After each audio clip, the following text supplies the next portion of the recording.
السلام علیکم ناظرین، آپ دیکھ رہے ہیں نیشنل پارٹی نیوز۔ آئیے جانتے ہیں آج کی تازہ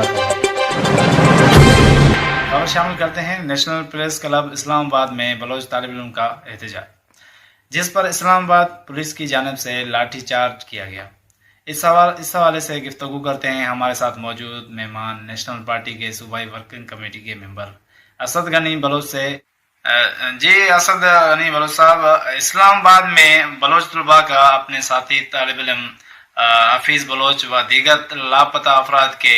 بازیابی کے لیے سراپا احتجاج تھے، جن پر اسلام آباد پولیس کی جانب سے تشدد کیا گیا۔ اس حوالے سے آپ کا بطور ایک سیاسی کارکن کیا موقف ہے؟ پیچو صاحب، سب سے پہلے تو میں آپ کا تہ دل سے مشکور ہوں کہ آپ نے اپنے اس پروگرام میں مجھے شامل کیا ہے، اور جہاں تک آپ کے سوال کا تعلق ہے تو یہ 70 سالہ ظلم، جبر اور ناانصافی کا میں سمجھتا ہوں تسلسل ہے، اسی کی کڑی ہے کہ بلوچ جو اپنے حق کی بات کرتے ہیں، جو اپنے پیاروں کی جنہیں لاپتہ کیا گیا ہے ان کے بازیابی کے لیے احتجاجی ریلی نکالتے ہیں، تو ان کے خلاف بھی کریک ڈاؤن کیا جاتا ہے۔ اس کا واضح مثال گزشتہ دنوں کوئٹہ میں بھی جب سیاسی کارکنوں نے لاپتہ افراد کے بازیابی کے حوالے سے احتجاجی ریلی نکالی تھی، ایک احتجاجی مظاہرہ کیا تھا، اس میں بھی جو سیاسی کارکن شامل تھے، جن میں لشکری رئیسانی، BSO پجار کے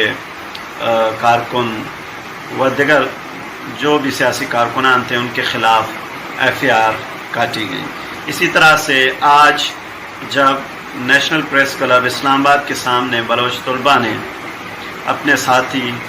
MPhil اسکالر حفیظ بلوچ و دیگر لاپتہ افراد کے بازیابی کے حوالے سے ایک احتجاجی ریلی نکالی، جو کہ ان کا ایک جمہوری حق ہے، اس ملک کا آئین انہیں اپنے حق کے لیے پرامن احتجاج کی اجازت دیتا ہے، لیکن انتہائی افسوس کے ساتھ کہنا پڑتا ہے کہ ان کے خلاف انتہائی زیادہ تشددانہ رویہ اختیار کیا گیا، ان پر تشدد کر کے انہیں لہو لہان کیا گیا۔ میں اس کی اپنی پارٹی کی جانب سے شدید الفاظ میں مذمت کرتا ہوں، اور میں سمجھتا ہوں کہ اس طرح طاقت کے زور پر کسی کے بھی آواز کو نہیں دبایا جا سکتا۔ اور اگر ہم تاریخ کے اوراق کو پلٹ کر دیکھیں تو دنیا میں مختلف تحریکیں چلی ہیں اپنے حقوق کے لیے، اپنے اوپر ڈائے جانے والے مظالم کے خلاف، جبر کے خلاف، ناانصافیوں کے خلاف، استحصال کے خلاف۔ تب وہاں پر اسی طرح سے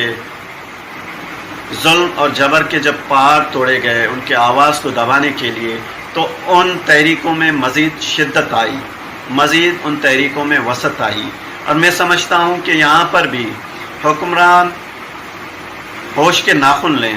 اگر ان کا اسی طرح سے رویہ رہا تو یہ تحریک مزید آگے بڑھے گی، لوگوں میں مزید غم و غصہ پیدا ہوگا، جو احساس محرومی بلوچستان میں پائی جاتی ہے، بلوچ قوم میں پائی جاتی ہے، اس میں مزید اضافے کا موجب بنے گا۔ بارہا یہاں کے حکمران بلوچ قوم سے ماضی کے تلخیوں پر، ماضی کے زیادتیوں پر معافیاں مانگتے ہیں، لیکن بعد میں پھر ان پر اسی طرز کی ظلم اور جبر کو روا رکھا جاتا ہے۔ تو ان حکمرانوں کو ماضی سے سبق سیکھنے کی ضرورت ہے۔ اس ملک کی استحکام اسی میں ہے کہ یہاں پر قوموں کو ان کے حقوق دیے جائیں۔ یہ ایک کثیر القومی ریاست ہے جہاں پر مختلف قومیں آباد ہیں، جن میں بلوچ، پشتون، سندھی، سرائکی، پنجابی شامل ہیں۔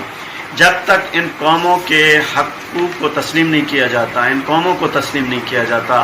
اس ملک کو صحیح سمت میں روا نہیں رکھا جا سکتا، چلایا نہیں جا سکتا۔ تو میں ایک بار پھر اس کی شدید الفاظ میں مذمت کرتا ہوں۔ میں سمجھتا ہوں یہ انتہائی ایک غیر اخلاقی عمل ہے، انسانی حقوق کی شدید قسم کی پامالی ہے، اور اس طرح کے رویوں سے مزید نفرت